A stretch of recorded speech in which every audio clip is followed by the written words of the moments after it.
And welcome to Speak for Yourself. Marcellus Wiley here, all buttoned up today. And Emmanuel, dull gray suit, seeing our casual Ross collection. There's a lot of excitement other places in my life. I don't need my suit to be exciting. So. That is true. Your interview came out, Lil Wayne. Oh, yeah, that too. Yeah, shout out to Tucci. I saw him this weekend. He didn't say nothing about you. All right, let's get it started in your hometown, Dallas, which you still don't love, where there's some positive news for Dak Prescott. The second MRI shows his shoulder is healing and healing well, Acho. He even threw before Friday's preseason game with, quote, no setbacks, no issues, and no pain. According to reports, Dak is expected to be limited in practice today, and his status for Saturday's preseason game is uncertain. So, Acho, have concerns over Dak's shoulder been put to rest? Of course not, Sel. And you know what's so funny, big dog, is people hear Cowboys put out, well, you know, the MRI confirmed that he's healing. I told you, Acho, he's healthy. People saw Dak Prescott throw a 10-yard out route pregame with no pads on to Ezekiel Elliott when they were over there in Cardinal Stadium. I told y'all he's fine.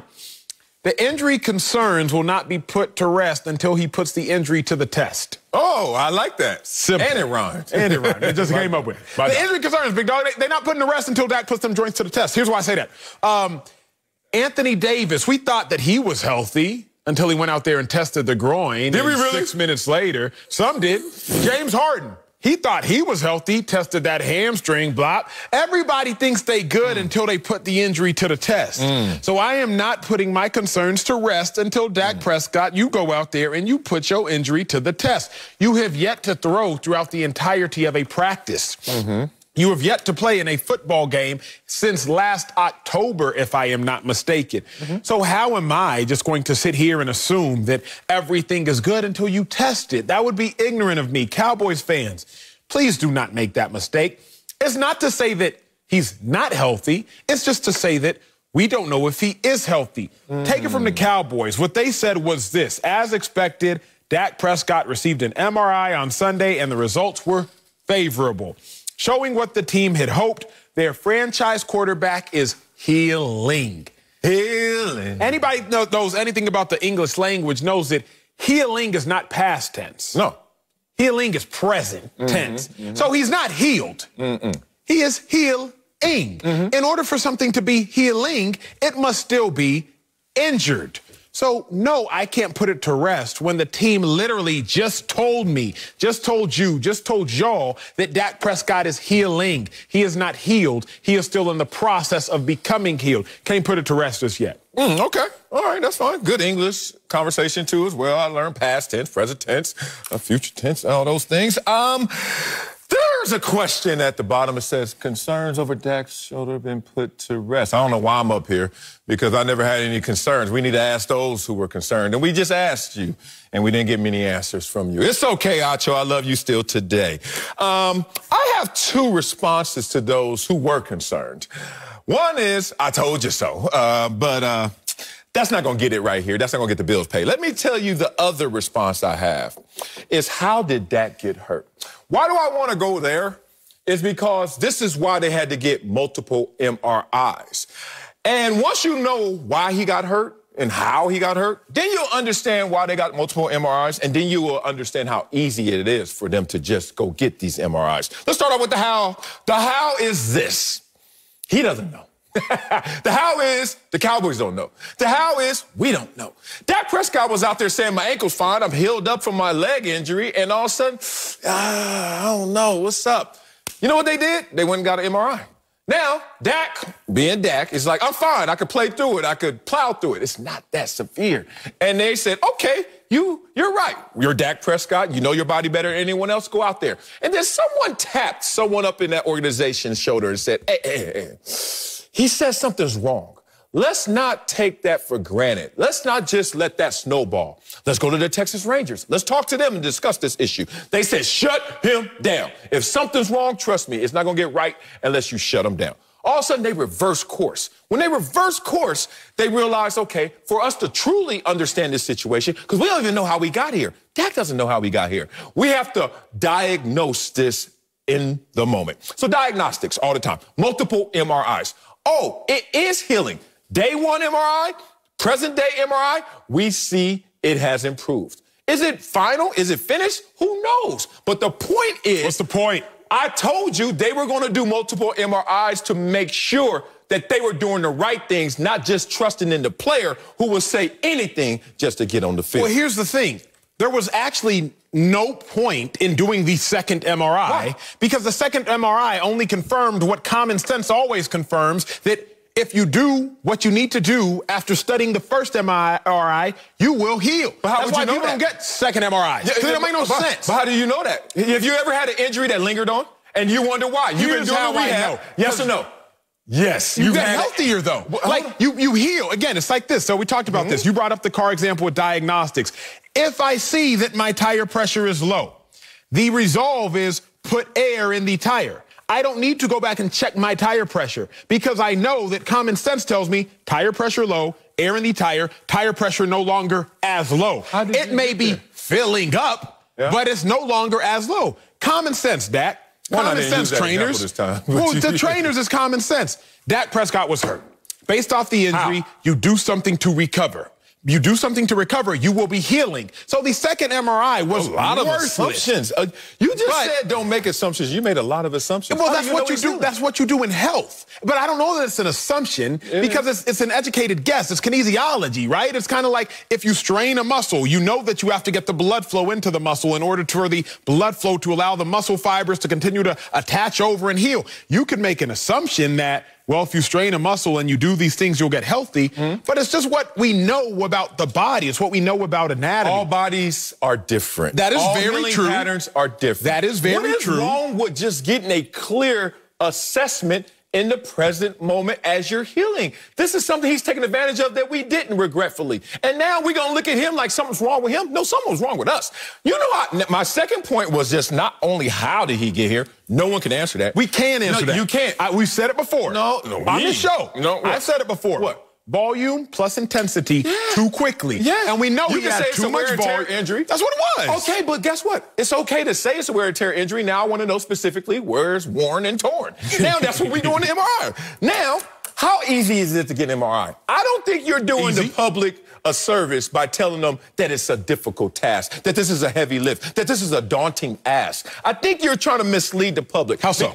Let me tell you why. Because I've had multiple lives. Damn it, I was a former athlete like you, and now I am a commoner. I am a layman. I am one of the people, and I've had to get an MRI in the real world. Let me tell you, it's a different animal in the real world. Have you had to get an MRI in the real world? Yes, but you don't use your connections. Hold on. I do use my connections. And even with my connections, the point is it's still slower. And I shouldn't have to use my connections because in the NFL, you ain't got to do jack. In the NFL, they will give you an MRI before they give you lunch. They will say, hey, what? Zoom. You know why? Because the team doctor either works at the local hospital or has his own practice. Of course. And when you see these players who get hurt on a Sunday afternoon and then they're in surgery Sunday night before the plane even takes off, going back to their home city. You know what's interesting about that? You know who's doing that surgery? A doctor who was just barbecuing and chilling at home with their family. But he left his home, his digs, to do that surgery like that. Now, in the real world, mess something up and then go ask, can I get an MRI and a surgery in the same day?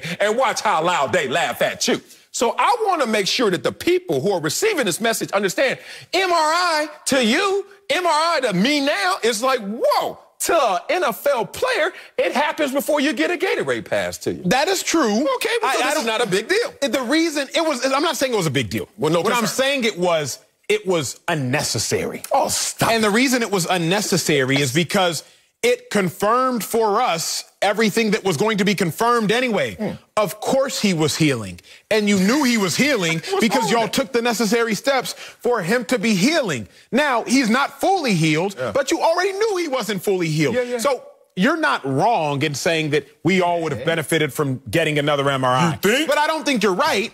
Because Dak didn't benefit. Yes, he did. How? He didn't lose. Because now he had the confidence to throw the 10-yard out route to Zeke in the no pads. But he had the confidence. Did he do it before? He had the confidence because then he threw before he got the MRI, remember? Yeah. He threw when they were in AZ before getting back to Dallas. You're making all my points. All of these steps are occurring because they have a clear path. And they're getting a clearer path because of the MRI. It's saying that nothing can happen wrong. When you're rehabbing a shoulder, the first thing they do after the surgery is you got to be posted. I had a shoulder surgery. Then after that, He didn't even have shoulder surgery. After that, then all of a sudden they say, okay, let's test it out. Let's do some rotator cuff ones. Drew Brees exercise, I call it. And you do this. You do it on air.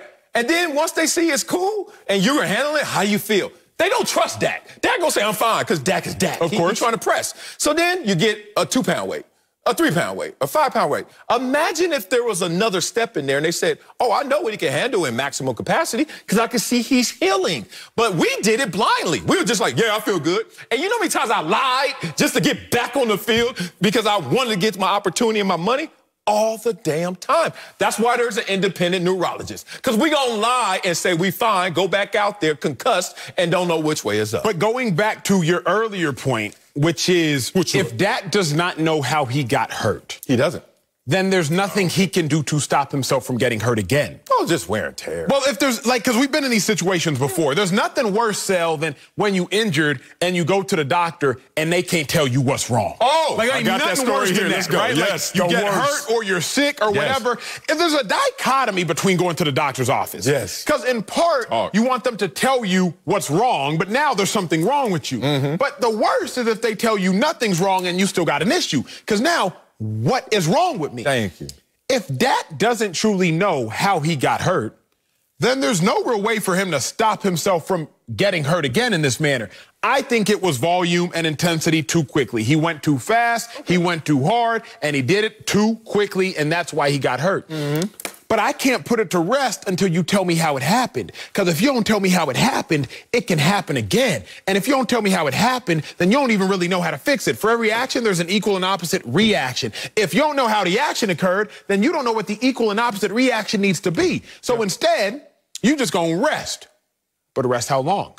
But to your point, if you don't know how it happened, and I'm agreeing he doesn't know how it happened, I want all the intel, all the intelligence, all the tests, all these easy MRIs I could get all day, every day, just to try and paint the picture so I can get to the point of knowledge. If I don't know specifically going into it, then we gonna go and reverse engineer this, and I'm gonna figure this out. That's what they're doing with a highly paid investment. They do it for the big boys like this. To your point also, I had a hip MRI done maybe a month ago. Why? I don't know how my hip got messed up. I had every other surgery around it, but not my hip. And now my hip's messed up. Let me tell you, it took me a few days to get it done. What connections? And I was like, damn, this ain't the same in NFL. If I go like this in NFL, my coach like, you need an MRI? And now in the real world, okay, you're free next Thursday. I'm like, damn, this is different. But last point, your story about, do you really want to know if something's wrong? Hell yeah, you want to know. Had a friend named Mike. I ain't going to say his last name because he didn't give me permission for this story. We were just talking yesterday at soccer practice. Mike was running a marathon. 13th mile, Mike said he kind of felt a little weird. 14th mile, he never got there because he woke up in the hospital. Wake up in the hospital after the 13th mile, test at the test, positive, good, all good. And he's like, damn, nothing was wrong. So he's back running already. He's telling me. I said, Mike, you need to go back and find out what was wrong. Why'd you end up from a 13th mile marathon to a hospital in the ambulance? Oh, well, they said nothing's wrong, so everything's fine. I said, man, if you don't get that definitive answer, it's going to be regretful and it's going to haunt you for the rest of your life. This, to me, mirrors that situation. Dak's just trying to get the answers. He didn't have the answer from the beginning, but the test ain't over. That's why I see Dak in one preseason game, ain't doing the damn thing. Next preseason game, I see him out there throwing. They've given him some clarity in terms of that road ahead. I think that I will take your answer, and I'll take the entirety of your analysis and all your points you've made this segment, and I'm just going to add to them. Let's go. Because to that story, I was thinking about this story, and I'm glad that Mike is still here with us, obviously, as you are, is it would be foolish of Mike, your dog, who passed out during the 13th mile, to go back out there and us to consider that his injury concern is put to rest. It'd be foolish of us to believe that. Because we don't know what the injury was to Mike, nor do we know if he's done everything to properly recover from it. So until Mike puts his heart or whatever else, his cardiovascular function to the test, I'm not putting my concerns to rest because you got to test it. So I agree with everything you're saying. I just now want to add to it and say, until Dak puts this shoulder to the test, I like that. I can't say that I'm good with it because it's kind of like Mike, run 11 miles. Cool. Run 5 miles. Cool. Yeah. I need to see you get to 14. Yeah. Until you get to 14, I'm not sure that you were okay. Dak, until you complete an entirety of a practice, but more so, until you play in a game, then I can't fully say you good, big dog. I like it. I like it. Like, he's going to have those tests, and he's going to be prepared for those tests once he gets the clearance based off of these MRIs and how he feels. The problem is we can't just ask a football player how he feels. Not a single trainer in the world that's ever dealt with a good athlete trusts them. You can't trust us. Hey, Acho, how you doing? Remember when you tore your MCL, was it? And you could barely walk. Were you still out there playing? You still played. They can't trust us. They ain't trusting you, Dak.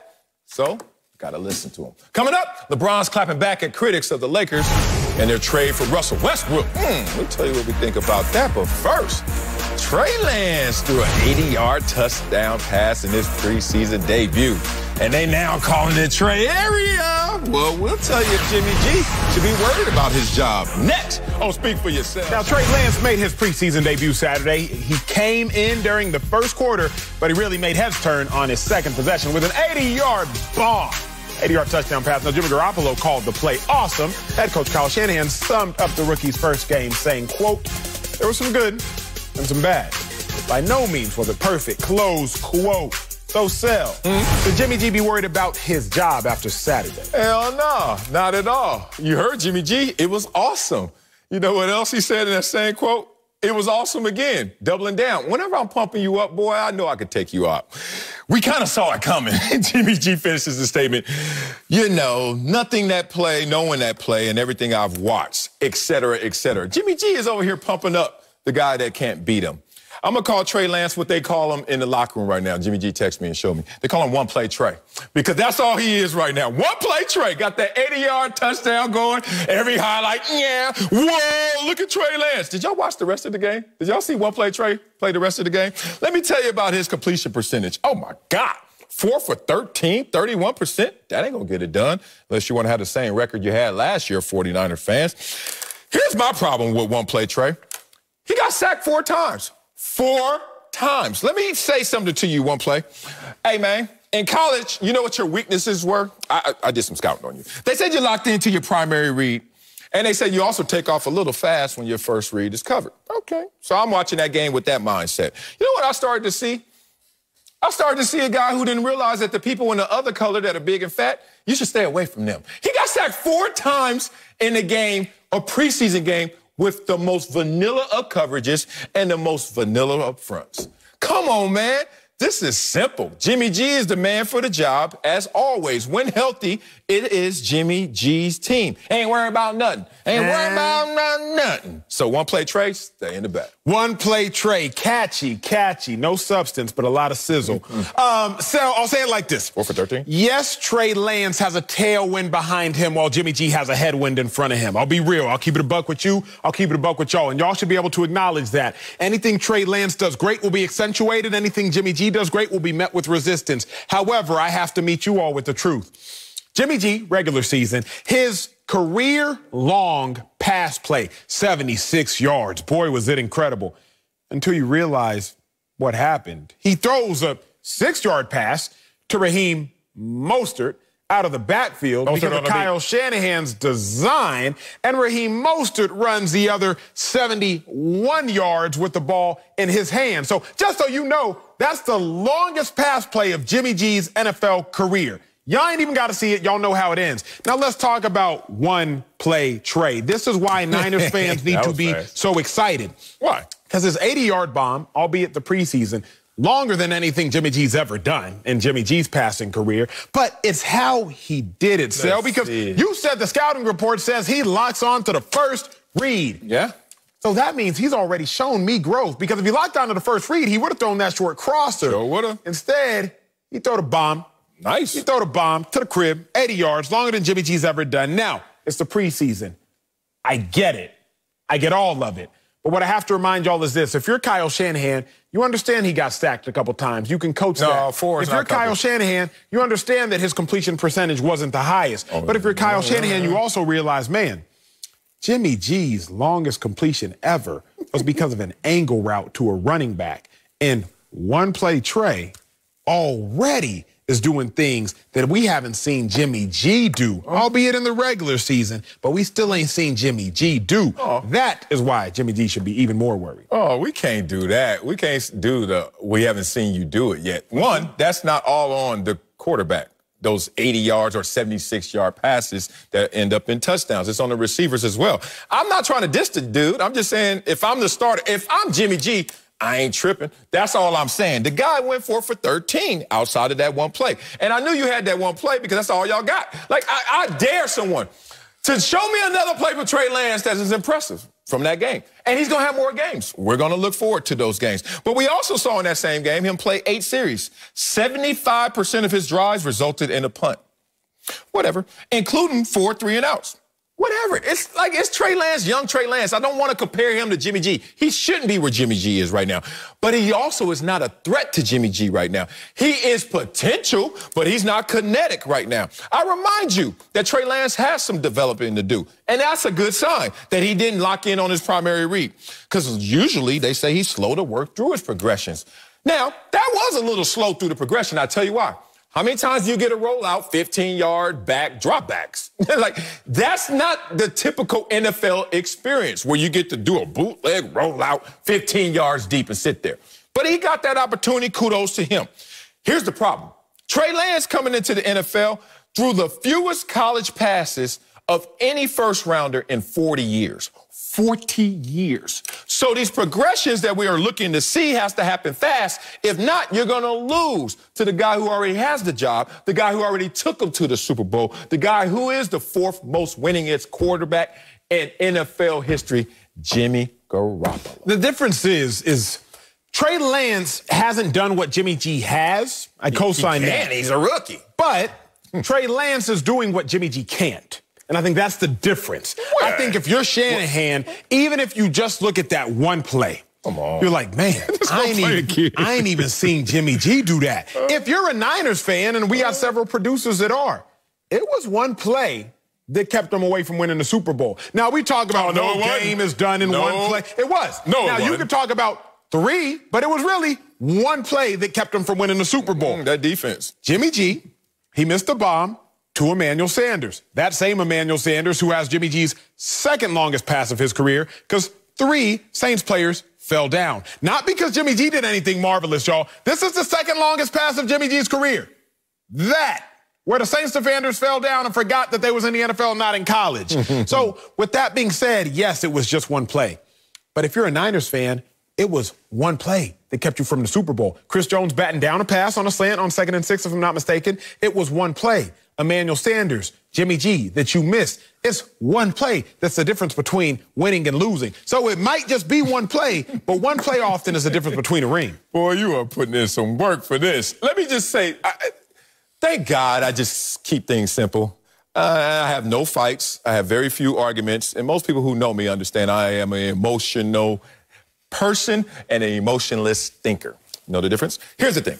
If you were Jimmy G, would you be worried? If you're Trey Lance, do you think I got to do a little more than this? 5 for 14 for 128. You think that's going to take somebody's job? If they give you the job, that's going to do it. But if they say earn it, that's not going to earn it. You can't sit there and say one play. Like Barry Sanders doesn't have the longest run in NFL history. Somebody else does. That dude ain't taking Barry Sanders' job because it's about what else are you doing. So, yes, there are flashes of brilliance from Trey Lance. Every time I see Trey Lance, even in this game, I'm like, well, that boy got a potential that's higher ceiling than Jimmy G. But the problem is, are you going to be able to touch that higher ceiling? He did it once in that game. Out of 14 attempts, he touched the ceiling once. Jimmy G touches his ceiling multiple times, more than he does. So we need consistent excellence. We need consistent good. We need consistent greatness. We don't need to see your flash and then everything else, 4 sacks, and you're sitting there punting or going 3 and out. But if Trey Lance is not bad, I think the job is his. Because of politics? Because of where he was drafted. Right, like he was drafted number 3 overall. We already know if you drafted number 3 overall, you're going to start. 31 out of the last 32 quarterbacks taken in the first round have started. Jordan Love is the outlier, along with Jake Locker, dating back to 2010, if I'm not mistaken, where Matthew Hasselbeck starts over him. If you drafted in the first round, you're going to get a start at some point in time during your rookie season. Right. If Trey Lance gets to start at some point in time, they're not going to give it back to Jimmy G. Of course. They want Trey Lance to start. Of course. Trey Lance just got to give him a reason. So it might just be that one play. It's not fair. It's political. But Trey Lance just has to give him a reason, and that one play was a reason. Maybe not a great one, but it was a reason nonetheless. Well, you got to remember, there are 51 other dudes that are going to be on this team. And they ain't going to vote for one-play Trey just off of potential. One-play Trey going to get these one-hand claps, we used to call them. You know what a one-hand clap sound like? Because ain't nobody else really doing this for you, bro, because we know it got to meet reality. We know that they propping you up. Everybody who's been on the team before knows the first rounder going to start. Everybody's been on the team in high school knows the guy who just transferred in going to start. Like, we ain't stupid. The guy who got recruited to your school going to start. We're not tripping on that. The problem is, are you going to give us enough evidence to believe in? Now, Jimmy G goes out there. His resume's already set. I win unless I'm hurt. Trey, beat that. Well, I could do one play, and then I could do well if you give me more chances. And then you look at the chances and you realize not enough. He has a small gap to close because of the hype, because of the politics. But based on 5 for 14, I don't think he did himself any justice, any service in that effort on Saturday. Coming up, LeBron is not trying to hear criticism of the Lakers trade for Russell Westbrook. No, he's not. Nice watch, too. We'll tell you if we like his clap back at his critics next on Speak for Yourself. That's a home in that dude. That is somebody's house. After an intensely personal face-to-face, what does John Cena have planned for the head of the table, Roman Reigns, the night before they clash for the championship at SummerSlam? The summer of Cena continues. It's an all-new Friday Night SmackDown, live at 8 Eastern, 7 Central on Fox. LeBron James and his new teammate, Russell Westbrook. West, y'all, already getting their chemistry down this offseason. The duo rolled up to a Summer League game over the weekend and were welcomed by a standing ovation. Lakers trade for Russ has been criticized by some, but LeBron clapped back at the critics. He showed pics of the two working out, posted in part, quote, "Work with the Brody." I agree. I don't think this will work, Russell Westbrook. Got to bring in Fox NBA analyst Slick Rick the Bucher, but Acho, what are your thoughts on LeBron addressing critics of the Westbrook trade? Well, still, it makes me wonder if LeBron actually has some doubts himself. Now, obviously not publicly and maybe not even consciously, but it makes me wonder subconsciously if LeBron is even worried. LeBron would never admit it, and because in all honesty, his conscious thoughts are probably like, no, that's the dumbest thing I've ever heard in my life. But as we all know, you only address something if there might be a touch of truth to it. LeBron doesn't comment when people message him or DM him or tweet at him saying he's not a top 20 basketball player, because that's ludicrous. It's asinine. It's just dumb. He pays no mind to it. But let someone comment and say that this Lakers roster is too old. Let someone comment and say that it's not going to work between him and Westbrook. Now he can't get it off his mind. Remember, you all, it was August 4th. that LeBron James put out the tweet saying that the Lakers roster is not too old. It was August 4th that LeBron James then went and deleted the tweet that kind of chastised the critics of this newfound Lakers roster. This means that LeBron James has had this in his head and his heart for 10 days, y'all, because he put it out there coming at the critics, and then he deleted it. Then 10 days later, now he comes back on IG with it. That means it still bothered him. He was still perturbed by it. My thoughts are simple. I think that LeBron James subconsciously actually is a little bit worried, or at least realizes there's a morsel of truth to what the critics might be saying. LeBron James only posts on social media about his movie now, his family, his kids, and hooping. He don't bother with the critics at all. So the fact that this Westbrook issue and the Lakers not being able to make it work has captivated his mind for a week and a half, that tells me there might be truth to it.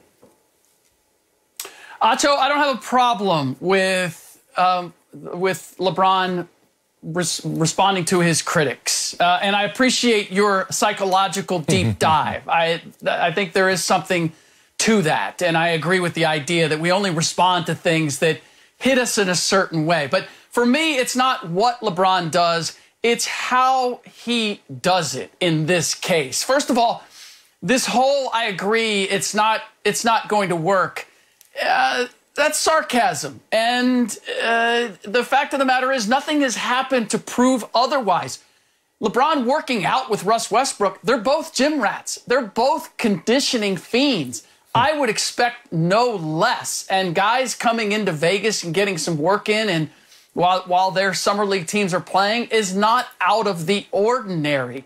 But it's this combination of, he's the king of the overreach, essentially. Like, posting a photo of him and Russ Westbrook working out with the tagline, just two old guys working out, would have been having fun with it and still sent the same message, yeah, we're here getting some work in and hanging out together, rather than trying to give it some meaning.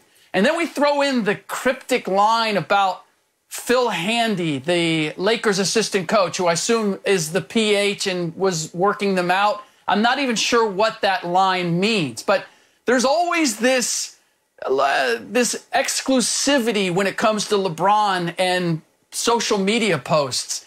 And if you really want to connect with people, you're inclusive. You don't kind of throw out these mysterious lines. Kevin Durant often has the same issue and is misinterpreted as a result of it. So, again, I have no problem with him responding to the critics or letting us know that he and Russ are getting together and working. But there's absolutely nothing that is going to be proved at this point, working out together in Summer League, that's going to answer the critics' question. Because it's not a matter of can they get along. It's a matter of can they stay healthy and last through an 82-game season, and can they work together on the floor? And there's nothing about working out or standing next to each other with their hands on their knees other than, oh, those guys are old and gassed, that message portrays. But he's trying to make it sound as if it's something more than it is. I see what y'all doing up here. Y'all trying to turn me into a Laker defender. Not gonna work. I'm still a Clip City, Chip City fan. However, I must defend LeBron James in this moment once again. Oh, we did it! We did it!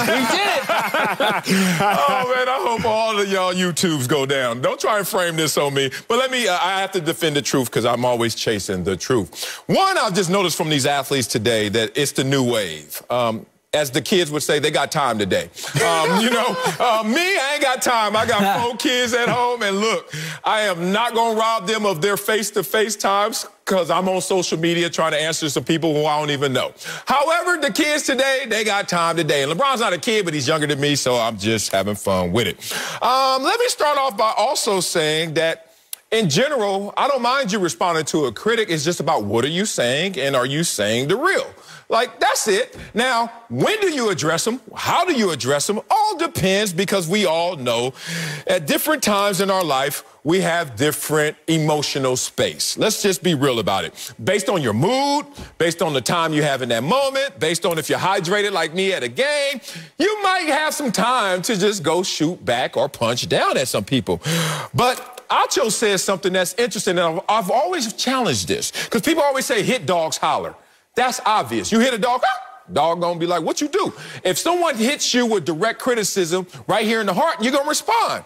Or throw something at a dog. You ever did that? Just throw it at a dog. Thrown at dogs holler too. That means you didn't hit me, but hey man, why you even attempting to hit me? Thrown at dogs. I think this is a thrown at dog. He ain't get hit by the criticism. He just like, the hell they think? I'm LeBron James and I'm teaming up with another all-time great and y'all just poo-pooing on it? So here's the thing. I have to protect. The reason I'm coming out with this take, because I'm a truth teller, but more importantly, I got to protect the few things that are still pure. Rap and sports are two things in their mindset. It's not just good enough to win. I also have to beat you. Y'all know the difference? I don't want to just win. I want to also beat you. So LeBron James knows he's winning. He already knows he's won. But now he's like taking on this new battle that sports and rap intentionally wants, which is not only am I a winner, but you a loser. So he's looking for the opponents out there, and it seems like he got 2 on this step. The reason I don't agree with you, Sal, is because LeBron doesn't usually acknowledge criticism. Well, like if LeBron was KD, I'd be like, okay, you know what? I think nothing of it, because you throw it KD, he'll holler, so to speak. Like he don't care if it's accurate, inaccurate. He's gonna challenge you regardless. But LeBron only ever truly addresses something when it might come close to home. Again, if somebody said we're on IG clowning your boy, oh, Acho, you're an idiot. I wouldn't pay much mind to that. Acho, you had a lower tier NFL career. Wait a second now, because I'd be like, you know what? There's some truth to that. Come at me for my intellect. I'm too confident in that to address you. LeBron James, the only reason, think about this, for 10 days it's festered on this man's heart. 10 whole days. No. He posted it, he deleted it. Nothing of it. We ain't hear about it since. Yeah. Critics ain't really talking about it. Preseason games are going on. Dak Prescott got a shoulder injury. NFL is kind of underway. We haven't talked about LeBron James on this show since that day. And now all of a sudden, you still got this on your mind to fire off a tweet? That means it was still bothering you. Imagine the relationship, the argument with somebody you're in a relationship with. And after 2 weeks, and I'm still mad you didn't put the toothpaste cap on the toothpaste tube. That was 2 weeks ago. Yeah. Why are you still bothered by it? To me, LeBron James would only still be bothered by or even still be mindful of this ancient criticism within the sports industry, because 10 days is a long time in the sports world. He would still be bothered by this ancient criticism if it actually, for some reason, hit his conscious thoughts or hit his subconscious thoughts. Yeah, the comment about a conversation still being on your head 2 weeks later kind of hit a little home for me. So you're going to have to give me a second. By the way, this is the only show, I think, where you can hear about the psychology of LeBron and dogs on the very same show. It doesn't happen anyplace else. I am only going to give half of this to LeBron, though, in terms of feeling like it hit wrong. And I'm going to give the other half to the media in terms of him showing up with Russ in Las Vegas and the photos and the video and, oh, my God, look who's sitting courtside. As if this is an extraordinary happening for teammates to show up at Las Vegas and watch their sit courtside and watch their teams play. I mean, why couldn't we have said, hey, look, Kawhi Leonard's in town. He's not wearing any wrap on his knee. Wow, he could be back for, we could expand on that and make it into something. This is the problem. And again, it's not all LeBron's fault in that the media grasp on something. LeBron shows up for the first time since he was first introduced as a Laker at Las Vegas Summer League. There was no Las Vegas Summer League last summer for him to show up at. So what are we saying? Ultimately, I would hope that these guys would be getting together. I would expect that these guys would be getting together. And I don't have a problem with LeBron going out there and letting us know that they're getting together. Just don't try to convince me that you've answered the critics in any way, because we weren't questioning whether you guys would get together or you would try to make the most out of this situation. It was a question of, can you guys play 5-on-5 together? And that question can't be answered until we get to actually playing games. So this feels like I got to hurry up and respond to the criticism. I'm going to try to convince you otherwise, when there's no means to do that at this point. Interesting. Look, there are parts of what you guys are saying that I agree with in terms of, like, holistically, you shouldn't answer the critics because they're going to beat you down with experience in terms of criticizing. They're going to find something new to move the goalposts with, right? Exactly. So I'm not upset at that. But I am upset that we think that LeBron James is thinking about this all the time. Like, I don't know how you guys post on social media, but to me, it's a pretty, spontaneous event. It's like, oh, yeah, yesterday. First of all, I'm not an Instagrammer. I'm a later-grammer. Whatever I post is going to happen. Trust me, it happened before. It ain't happening in a moment. You ain't catching me live on nothing. I'm going to show you what I did. And in that moment when I'm riding my bike, I'm like, oh, yeah, we went to the game yesterday. Oh, yeah, I went and saw Lil Wayne. Oh, yeah, this is a true story. I saw Russell Westbrook last week in Vegas. And when I saw Russell Westbrook, I'm not a critic of the move, but you know what we talked about? Him coming back home to L.A. where he's from, and the Lakers.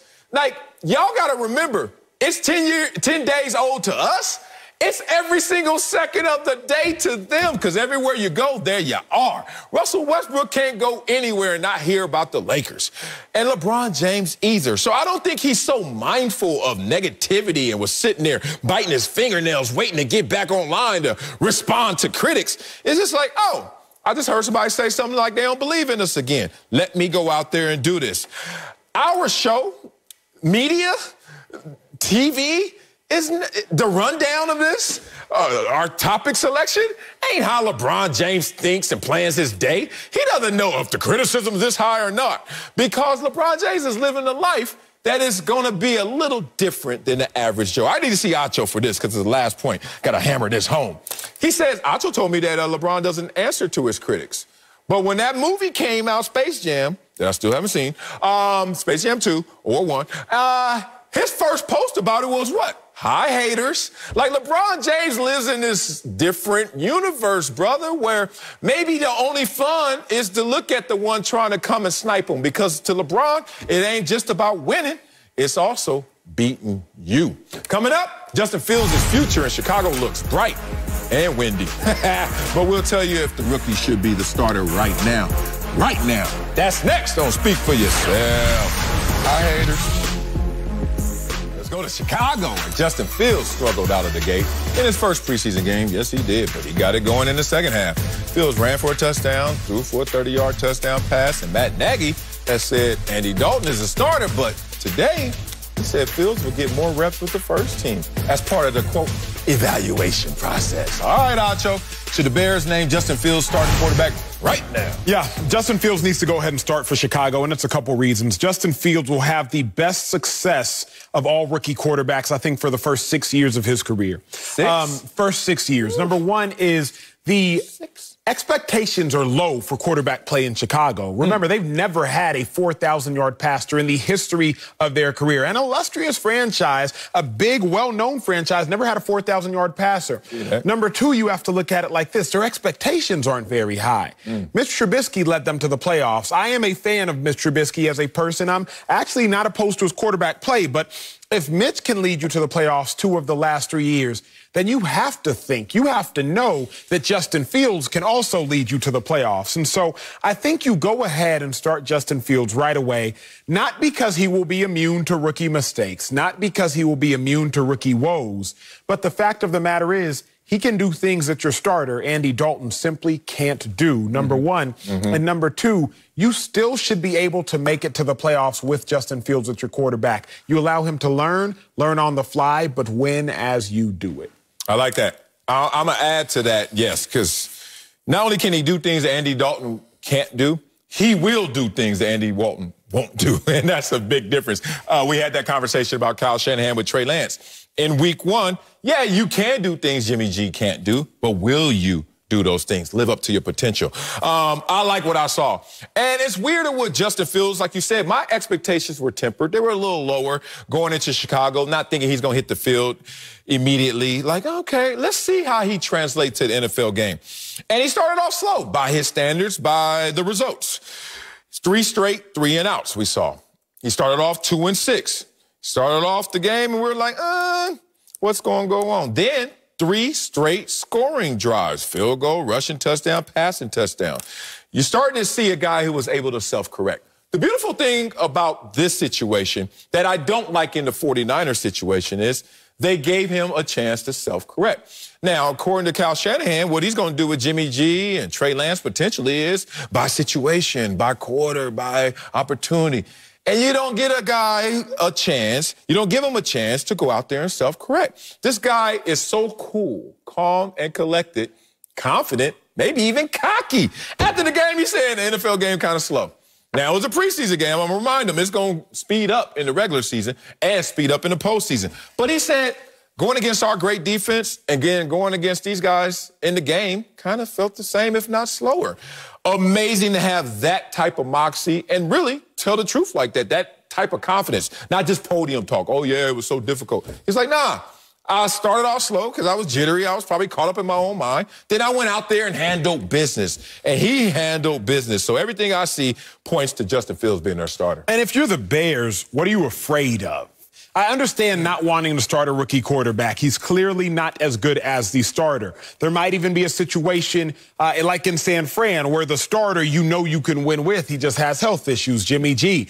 There might be a situation where you just want to preserve the quarterback a little bit, their mental space. You don't want to throw him to the woods like the Jets did with Sam Darnold. But you don't have any of those issues in Chicago. Hell no. Andy Dalton isn't significantly better than Justin Fields if he's currently better at all things concluded. Thank you. Your defense is going to win you games. Khalil Mack, he had a down year last year. I'm sure he'll bounce back. Eddie Jackson to be the most underrated safety in the National Football League. You still have a good running back tandem. David Montgomery, one of 5 running backs to go over 1,000 yards. Tariq Cohen is a game changer out there. Allen Robinson is a wide receiver position. I believe he's a little bit more happy now, a little bit more content with where he is. So as I look at it, Sel, what are you afraid of? You can make the playoffs with Fields, you can win games with Fields, and you can allow him to learn, allow him to grow, allow him to develop. His scrambling touchdown, his 15-yard touchdown run, it was really closer to 11, but it was 15, all the things included.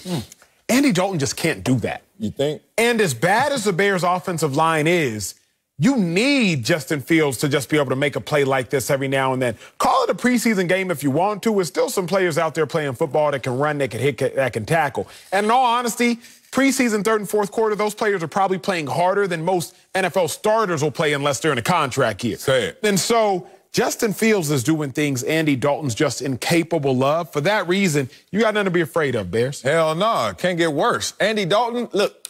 God, I got to protect sports, man, especially football. I got to stay raw, man. We got to keep it real. It's a depth chart, but that's fake, coach. Why is Andy Dalton ahead of me? And I was picked number 10. Stop it. Andy Dalton was in the preseason game, a veteran, 2 3-and-outs. Okay. 62 passer rating.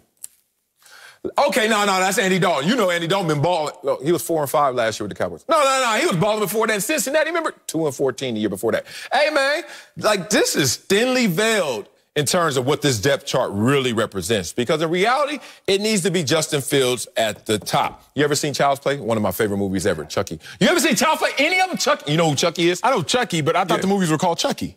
Oh, well, maybe now because, you know, y'all ain't paying attention. The to little Child's red Play. doll with the red hair? The white doll with the red hair. Hey, you better watch how you talk about a vertical. Like Charles Lee Wright. Woo!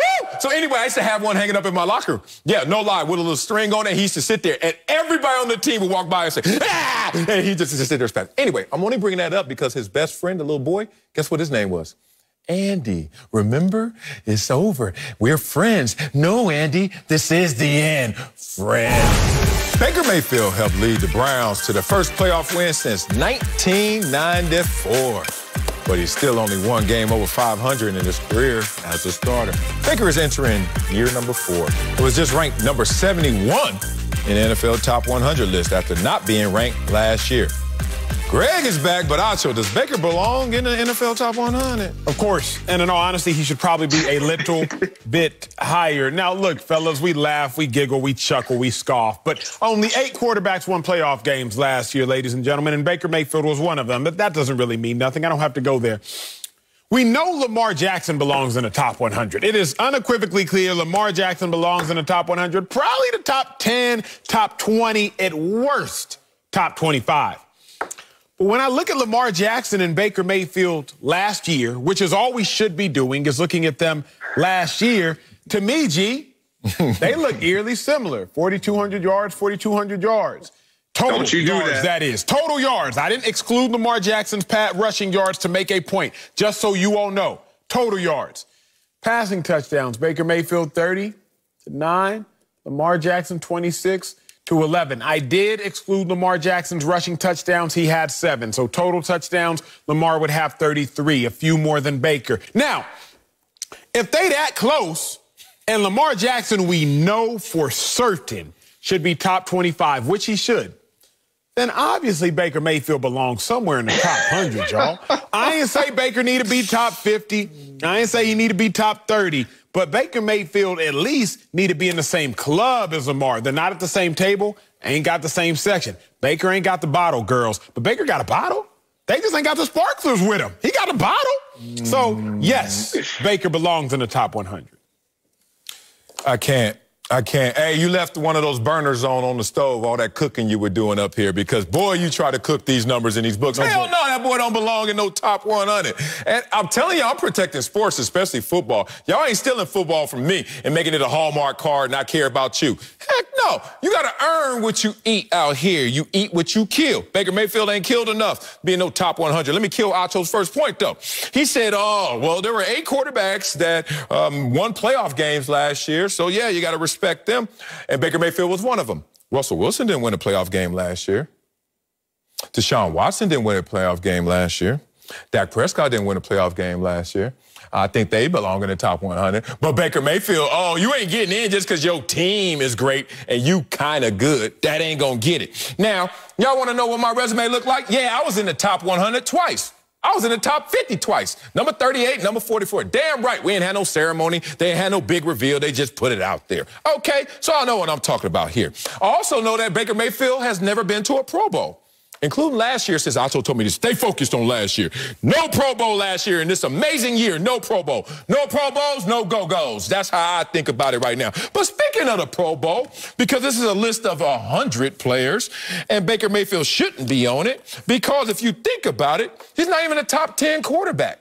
If you're not a top 10 quarterback, and there are relatively 22 positions on the football field, offense and defense, you do the math and tell me if Baker Mayfield should be top 100.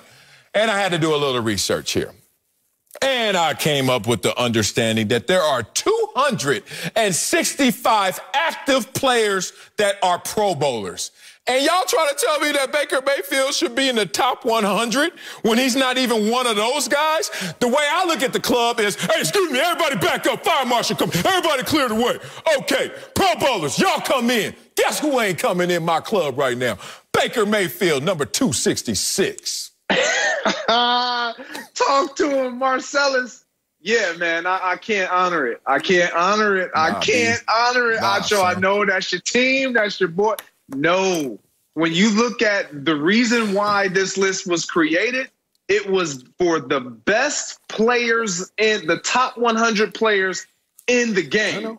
Like, that's impact. That's all. That's not top. That's not team help me be who I am. And I get it. I get it. It's a feel good. The Cleveland Browns made the playoffs, and we're not taking anything away from them. But let's not make it seem and appear, Acho, that if we were to take Baker Mayfield away from the Cleveland Browns, oh my gosh, this team is no longer a playoff team. None of us believe that. We still believe that they're a playoff team. And so how can you be that? How can you be a top 100 player if I can unplug you? You can't. And it really doesn't matter if someone fills in your slot. That's where I struggle with Baker Mayfield.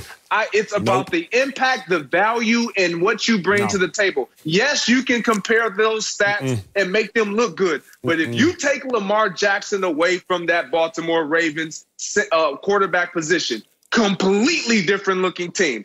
Period. He has impacted this game in ways that we have not seen. Oh, my goodness. Has Baker done that? Yes. No. Gee, unanimous MVP. Here's what we won't do. Here's what we won't do. We won't blame Baker Mayfield the first 2 years of his career when he had a sophomore struggle in his freshman year. We actually did all right. And then all of a sudden, they go 11-5, and Baker's replaceable. I mean, anybody could do that.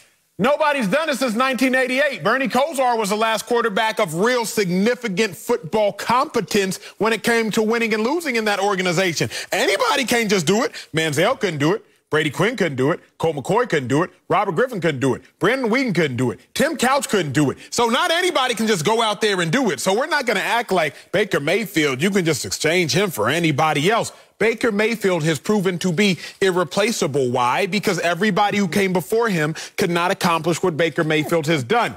Baker has a winning record as a starting quarterback for the Cleveland Browns. Did Heisman winner Tim Couch? Nope. Did Heisman winner Jim Manziel? Nope. Did Heisman finalist my guy Colt McCoy? Nope. Did Heisman contender Robert Griffin? Nope. So Baker ain't irreplaceable. Now, also keep in mind, the players voted on this, y'all. I ain't vote. Sel ain't vote. I ain't vote. Greg, you ain't vote. The players voted. So maybe they realize what I realize, what you all do not. Baker is actually better and more deserving of credit than people like you and Marcellus are willing to give him. But I'm not going to act like Baker's just irreplaceable. Anybody could do it, because it hadn't been done since 1994, it being going to the playoffs and winning a playoff game. Oh, you give me that small sample size, and not one of those dudes would have even been on anybody's top sample size? Yeah, you give me 10 names. You 20 years. It's a small sample size compared to how many 2 decades. I love you. It's a small you gave me sample size. 10 quarterbacks' names, and there are 2,000 players that are active right now competing for this list. I don't want to hear about the list of Cleveland quarterbacks that have failed. I'm talking about NFL top 100 of 2,000 active players. You said top 10. Herbert's not even top 10. I just ain't want to go there. But you said you got to be top 10 at your position to make the list? No, well, your quarterback, Justin Herbert, ain't top 10 at his position. Hey, we can have that argument. Yeah, I think he is top 10. On the list. I think he is top 10, but I'll make that argument later. But you're trying to distract me, and you're trying to detour me because you don't have this argument. I know those players, they're so busy playing football. And I'm not going to sound like a typical fan, but then when they get done with football, sometimes they want to unplug. And they don't do the deep analysis that we do. I've been in a room before when we voted for Pro Bowls. And we said, all right, O-line. And everybody just said, all right, Larry Allen. Yeah, of course, duh. And then we start getting down to tier 2. Like, anybody seen him? Anybody know him? Nah, I ain't heard of him. Oh, I heard of him. All right, he gets the vote. I'm not trying to really typecast what players do in votes, but let's just say they don't do the deepest analysis all the time. Because if they did, they would realize that Baker Mayfield has a lower win percentage than Kyle Bowler and Mitch Trubisky. Worse completion percentage than Jay Cutler or Kyle Allen. Fewer passing yards than Blake Bortles and Nick Mullins. Lower passer rate than Gardner Minshew Mania. Oh, that don't sound like top 100 to me. But I'm doing my job, and they doing their job balling out of control. I don't want to be in the VIP section at my table at the club with somebody who didn't pay their way to get here or who ain't cool enough with me to be in my section. Like, you just can't be hovering around me because your team is good. All right, well, bring your team. But we talk about one person. Baker Mayfield does not qualify to be that one person. Dude has the most interceptions in the league, tied for the top spot since he's been a quarterback. I'm just keeping it 100. If we can't keep the top 100, what the hell are we going to do with sports? Because Baker Mayfield, not yet. Name value, of course. Worth to a franchise, according to Acho, yeah. But I'm just talking about line them up. 2,000 active dudes. Start drafting. You picking Baker Mayfield, number 71? I'm on my 7th D lineman. I'm on my 12th guard. I'm on my 15th tackle before I start talking about Baker Mayfield. I'm not taking 12 guards before Baker Mayfield, Sal. Don't do him that. There's 2 guards. You know what? Like that. You know what, Acho? You know what I'll give you? I'll give you this. I'm not going to disrespect because I like what Baker Mayfield did last year. He ain't top 100. I love what he did. I'm not going to disrespect him and say you could have inserted anyone. Thank you. Let me retract that statement. But he's still not a top 100. my eyes in playing and seeing what it takes to hit that list, it doesn't tell me Baker Mayfield he has the qualifications. His resume just doesn't speak that to me. It doesn't speak it to Marcellus. And the only reason why it speaks it to you is because you got to kind of defend your Cleveland Browns. They drafted and I get it. That is exactly why he's on this list. Because just like Marcellus said, when players are voting, they look at, well, who is it? Well, I ain't going to say him because he might knock me out the way. Well, I ain't going to say him because he might knock you out the way. So let me just put Baker down there because, they won. You know what? He hasn't gotten a lot of attention. Their team did good. He did some great things in the postseason, but it wasn't enough to say he's a top 100 player. He might be 110 in that window. He might be 125 in that window, but he's not top 100. Nah, I already told you, qualification. You ain't got a Pro Bowl, you ain't top 100. Matter of fact, you ain't top 265, you 266. You start the list at 2, because there's 265 active Pro Bowlers, and you ain't one of them. You ain't getting on this list no higher than 265. And being real, this is what's going to really hurt you. If we really keep it at 1 thou wow up here in this top 100 list, it's some of these new quarterbacks that might get a little... If Justin Fields... we go right now to a park, and I say, Acho. No, don't try to get Acho out the park. Put Acho back on the screen. Acho, we're at the park right now. We lining up all 2,000 of the 2021 NFL active players. And you see Justin Fields standing over there. And you see Baker Mayfield standing over there. You already see Baker Mayfield, only 1 winning season, no Pro Bowls. You're looking at him, and Justin Fields standing there like, you want me to run it? You want me to throw it? You want me to lead? What you want to do? Who you drafting, Acho? Who you drafting? Well, I don't discriminate based upon race. And so as a result, I actually think that I would still take Baker Mayfield. I don't even know what he went with that, but coming up. Speaking of race, Tim Tebow. Oh, see, I had to clean that up. I had to go to God. Tim Tebow had a rough weekend. We'll tell you how we feel about this preseason debut with the Jaguars next on Speak for Yourself. What the hell? Tim Tebow made his preseason debut as a tight end for the Jacksonville Jaguars over the weekend. And, well, yeah, it didn't go so good. The former quarterback played 16 snaps and finished with no catches. Now, Tebow also had some bad blocking attempts, with one going viral when really should have been two. So, Marcellus, how should we feel about Tim Tebow's preseason debut? You know I love Tebow, but I'm going to do my job because I love that more. You should feel like it was. It was a debut, but not a typical debut. Oh, it's going to choke me up talking about my boy like this. All right, here we go. Tim Tebow's not going out there doing something he's already been born and raised to do.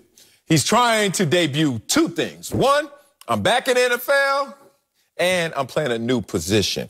Why do I bring that up? Because this new position he's playing, I'm not certain his natural disposition, wearing a red shirt, being untouchable in practice all those many years, I'm not so sure if he's cut out for this.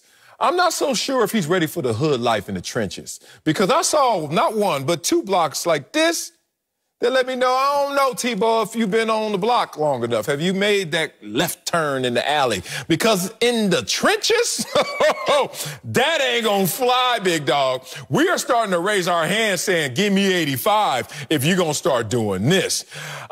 This is really concerning because I thought Tim Tebow was gonna make this team in part because they don't really have tight ends like that. But Tebow better learn how to catch and better show his catching ability really fast. Because right now, half of it's already been taken off the table. He can't block worth a lick. It ain't just that he missed the blocks. It ain't just the fact that, well, you know what, this is first game. Coach used to always say, did you stick your nose in there? Did you stick your nose in there? And I just said this to my little homegirl, Maddie. She was playing soccer yesterday with all the boys, and she was running them over. And I was like, keep sticking your nose in there. Tebow didn't stick his nose in there. So blocking's off the table already. Now we got to turn him into a pass-catching tight end. And last time I checked, them bricks he holding right here with 5 fingers on them, I don't think that's going to be the way. Oh, this is not looking pretty. I thought it was going to be different. Break down, Sell, did you stick your nose in there? I know what it meant, but some people might not know what it means. Break that down. I guess it's the want to, the willingness. Like, oh, there's a fire over there. Who going to run in there and say, oh, it's hot? Like, if you're not willing to do that, like Tebow, it's okay to get ragdolled. We all get ragdolled after we stick our nose in there. You didn't look like you committed to the moment. You had conviction in the moment. There's always going to be tension in the NFL, but not everybody wants to hold their end of the rope. Tebow looked like in a tug of war, he didn't even hold the rope, and that's concerning. Yeah, Tim Tebow's an incredible human being. Oh, we about to get him. He's an incredible human being. In all seriousness, like, Tim Tebow's one of the greatest men. I've played with him in Philadelphia. He was there for the preseason. Yeah. I know him well. We both used to work at the same company. An incredible human being. But we have to do a great job of separating how great of a man Tim Tebow is from the football player. Tim Tebow, the football player, should not be employed by the Jacksonville Jaguars based upon talent. Too much. Based upon talent. Too much. Based upon talent, sauce. he should not. Too much sauce. Marcellus Wiley. Yes, sir? I do not mind if someone is given a job undeserving, but they must very quickly prove that they are talented enough to hold the job. I don't mind if you're given a job that you don't deserve. I don't mind if your resume doesn't necessarily check out for the job in which you currently hold. But you must very quickly prove at least that you're talented or capable enough to hold that position. Tebow played 16 snaps. We have showed you and will continue to show you 2 of the snaps. That's roughly 12% of the plays that Tim Tebow played were atrocious. Now, there were a lot of bad plays over the course of the preseason. And this first block actually, to me, wasn't all that bad because the objective of an offensive player is to make sure that the person you are blocking does not make the tackle. Right. So I'm not actually at all mad about this play. But that next play, this one right here on 3rd and 5, I ain't talking to you. You just can't do it. And you in the goal, you in the red zone where games are won and lost, it can't happen. Now, a tight end, you have a couple jobs. One, to block, another to catch. Like Marcellus Wiley just said, we now know Tim Tebow is not a blocker. So you better be the most prolific pass catcher the game got. And you are physically not predisposed to be that just because the most prolific pass-catching tight ends the game has seen. Well, we got Tony Gonzalez standing at about 6'7". We got Rob Gronkowski standing at about 6'6", 6'7". We got my dude for the Saints, Jimmy Graham? Jimmy Graham. Oh, yeah. Jimmy Graham standing at about 6'6", 6'7". Antonio Gates standing at about, what was he, 6'4", 6'5", 6'6". Yeah. So just out the gate, Tim Tebow was not predisposed to being a phenomenal pass-catching tight end. We know he's not a run-blocking tight end. So, Sel, I, again, just do not know what place he has on this roster, even at this junction in time. See, I don't like that part. See, when we agree, we can't go too far because then I'm going to disagree with you. How's that too far, You're Sel? going too far. It's a relative experience based on why you're on a roster and employment. And let's be real. This ain't the best tight end room. Not in at the all. NFL. Not at all. Could be up. But that's laughable. It's raising his hand to be one of the worst. That's fine, but so you can't put that on camera, bro. No, you can't. But guess what? I'm going to tell you what else was on camera. Because first of all, let's just set the table. Let's see his competition before we start saying should he be employed or not. The Jags tight end room looks like 2 blockers, a former undrafted free agent, or 1 career catch guy, and a former 6th-rounder with no career catches. That doesn't sound too daunting. No, sir. Okay, here we go. In this game, yes, sir. This is what they put on film.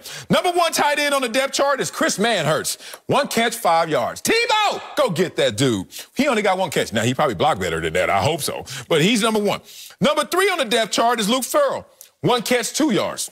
Tebow, go get that dude. James O'Shaughnessy didn't even get any stats. Ben Ellison, no catches. 1 target, just like Tebow. And then we got my boy, Tyler Davis. 1 catch, 7 yards. But he got a touchdown. Point being, Tebow ain't out of no competition. He just really handicapped himself because he ain't showing that he can block. So you are disrespecting the Jacksonville Jaguars football team. That's on by them. saying that he should still be there based on that. Here's what y'all don't know. And You pick his worst plays and then say that's why he shouldn't have a job? We picked 2. It's only 16 now, bro. Yeah, exactly. I can pull out the other 14 tomorrow. That's a 6-yard gain on one of them. Here is the problem. Because if we're going to bring y'all into the film room real quick. Let's go. Here's what will happen.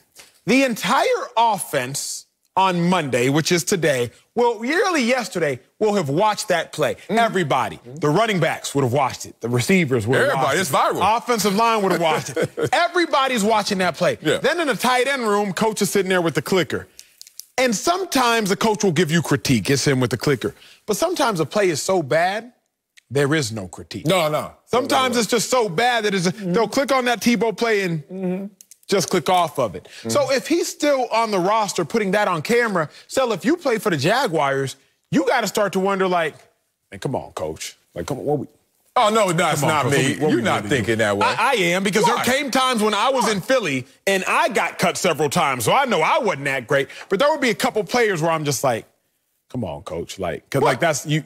You're embarrassing all of us. Because furthermore, let's go here. Ooh, let's go here. I got to get him. He's learning the position. That's not embarrassing. Because that running back is also trying to get a job. Yeah. And that running back can't get a job if he has a defensive end that's like Marcellus Wiley sitting in his lap 5 yards in the backfield because Tim Tebow can't block. Yeah. So now Tim Tebow is costing me my opportunity to play in the NFL. And why? Because he was with you in Florida. Tim Tebow is costing me my opportunity to go convert this 3rd and 5. And why? Because he's a great locker room guy. Like, if I'm a Jacksonville Jaguars offensive player, I'm heated. Because if I'm doing my job and a play is getting blown up because Tim Tebow is not qualified to play this position and is on the field, then he's now costing me. It's a team game. Everybody needs to hold themselves accountable and everybody needs to be responsible. Now, kudos to Tim Tebow for being so famous that we're breaking down your preseason highlights. Let's make no mistake about that. Fact. Like, kudos to you, Tim Tebow, because there's a lot of bad plays from a lot of bad players out there. But still, I'm heated if y'all are employing this person and he is undermining me as a player as well. Man, once again, I say this all the time and I say it with love. I'm glad I didn't play with you and play for your team because you got to remember, Tim Tebow picked Jacksonville just like Jacksonville picked Tim Tebow. Let's go here. Undrafted free agents. Tebow and pick Jacksonville. You ready? Undrafted free agents. I know a lot of them. You know a lot of them, too. When they don't get drafted in the top 7 rounds, you know what they start to do? Receive phone calls. You know what they start to do? The only power they have is this. I'm going to the situation that gives me the best chance to make the team. But Tebow called Jacksonville. Hold on, you know, let me finish again. You know why that Tebow accepted the call? Because he knew he could win that room. He didn't accept it. He made it. Hold on. Make it. We can go both ways. Make it, accept it. It doesn't matter. I know that I'm going to sign here. Why? It may be my only opportunity, but also that's the opportunity I think I can win. Now, if he gets a call from a tight end room where he like, damn, hell no, I ain't gonna make it over there. Kansas City called me like, man, stop playing with me, because I know what this is. You're gonna use me up as a camp body. All I'm saying is I played against Antonio Gates, undrafted, as a rookie. He was on my team. I'm the one that put hands on him first. I'm a defensive end with this big name, big game, and here's Antonio Gates. And he wasn't Antonio Gates in 2003, day one. Oh, no. He only had 300 yards that year. But I put my hands on him, and I was like, oh, he's special. And he's special in different ways. He wasn't special blocking. He wasn't necessarily jumping off the charts, but you knew it was in there. I'm not saying that Tebow got any Antonio Gates in him. All I'm saying is whatever's in him is not going to be on full display in week one, especially in the preseason. Sure, but at the same breath, whatever you gave us, whatever was just on display, it was not enough to continue to be displayed. So you just cut him because he couldn't block twice? What it is this. Really? If you already shouldn't have had the job just based upon your resume, and you shouldn't have had the job, but we give you the job, and then you fail, you got to go. Cliff Kingsbury, I've said this before, I will say it again. His resume did not merit being hired as the head coach for the Arizona Cardinals. He had a losing record in college with maybe the most talented quarterback the game of football has ever seen in Patrick Mahomes. So, Cliff Kingsbury, you should not have been given the job. But now that you got it, what you gonna do with it? What? First year in Arizona, didn't do much. Second year in Arizona, okay, we see something. That's why we know this is a make or break year for Cliff Kingsbury. Tim Tebow, you should not have been given the job based upon your resume. Now that you got it, what you gonna do with it? And I'm just not seeing much. Well, my resume needs to be compared to these resumes of guys ahead of me on the depth chart at the same position on the same team. One guy has no career catches. Oh, I gotta be on the bench or What's your at job home. experience? I don't give a damn. Your experience is not catching the ball. How about this? One career catch, the other guy that's ahead of him. Another guy, 12 career catches, including 6 last year, career high. Man, Tebow looking at these dudes like, I picked y'all. Y'all think y'all picked me. Coming up, Trevor Lawrence said he felt poised after his first game. We'll tell you which rookie quarterback had the most impressive debut. That's next. Don't speak for yourself. Shoot. Tebow gonna make the team now. All 5 of the first 5-round rookie quarterbacks have their preseason debuts under their belt. But some stood out more than others. Pro Football Focus gave Zach Wilson the highest rating. Followed by Mac Jones. Who? Mac Jones. Then Justin Fields, Trevor Lawrence, and Trey Lance. Hear that, 49er fans? So, Ancho, which rookie quarterback had the most impressive debut? To me, it was Justin Fields. Justin Fields looked composed, both in the pocket, looked composed out of the pocket. Now, early on, he had his struggles. He had a fumble, but I do not believe he lost it. Early on, he definitely had a struggle cell, but I think of all the rookie quarterbacks, it was Fields. Lance did some good things, but he did a whole lot of bad things. We just ain't talked about that at all. Trevor Lawrence made a throw that wowed everybody else, didn't really impress me all that much, but Fields with his ability to run the ball, Fields with his ability to throw the ball, and his confidence. I like the fact that he said the game was slow to me. Yeah. Now, it's the preseason, Fields, and the regular season is vastly different. Also playing against starters, also playing against better teams. But I like his confidence. I like his play. Yeah, it's Justin Fields for me as well. The ability to self-correct, I continue to harp on that. That is a mature attribute that you don't see typically from youngsters because everything's happening so fast. Well, not according to Justin Fields. Everything's happening slow to him. But he was able to correct himself. First 3 drives, 2 for 6, 3 straight 3-and-outs. Then all of a sudden, scoring drive, scoring drive, scoring drive. And different ways, passing touchdown, rushing touchdown, field goal. You saw this guy take command. Even coach came out and said, yeah, I could feel the energy. I could feel the change in terms of what we saw out there. So, yeah, it's for me, him. Every other quarterback had their moments, not enough of those same moments. I hear a lot of people out there saying Trey Lance. Here's the thing. In the preseason, you're getting a vanilla defense. In the preseason, you're going to see it coming. And in the preseason, you probably won't have all of your starters. And there are chances that you're going to go against a team like Trey Lance did when they put their starters out there. Point being, these are the breaks. Justin Fields is the only one I saw go through all of that terrain, and still come out on top. Coming up, Patrick Beverley's last image as a Clipper was pushing Chris Paul in the back. Tell you if they'll miss him after his trade out of L.A. That's next on Speak for Yourself. You know what I said that. It's not us. Let's get to Marcellus's Clippers, because reports say Patrick Beverley was part of a big trade, along with Rajon Rondo, for Eric Bledsoe. Now, Beverley spent 4 seasons in L.A., but his final image with the team, well, it could be shoving Chris Paul in the conference finals. So, Sel, will your Clippers miss Pat Bev? No. And look, that doesn't mean we didn't respect him fully and appreciate him for his services. But nah, it's time to go. Anytime you are Mr. Defender, Mr. 94 feet or whatever it may be, and then we have to bench you because of your defense, I understand Luka's an animal and nobody could deal with him, but you were here for one primary reason and couldn't do it. So sorry, man. It was fun while it lasted. So I think y'all might miss him a little bit. No. And here's why. Who else is the vocal person on your team? Who's the rah-rah guy? Who's the get guys going guy? Maybe y'all don't need it, but Pat Bev has never been a part of a losing team or had a losing season in college, in high school, in his overseas years. Like that. Well, yeah, but words don't put the ball in the hoop. So we can be quiet and still ice you out. That's it for us. We'll see you tomorrow. Ask him about Luka. Ask him about Luka.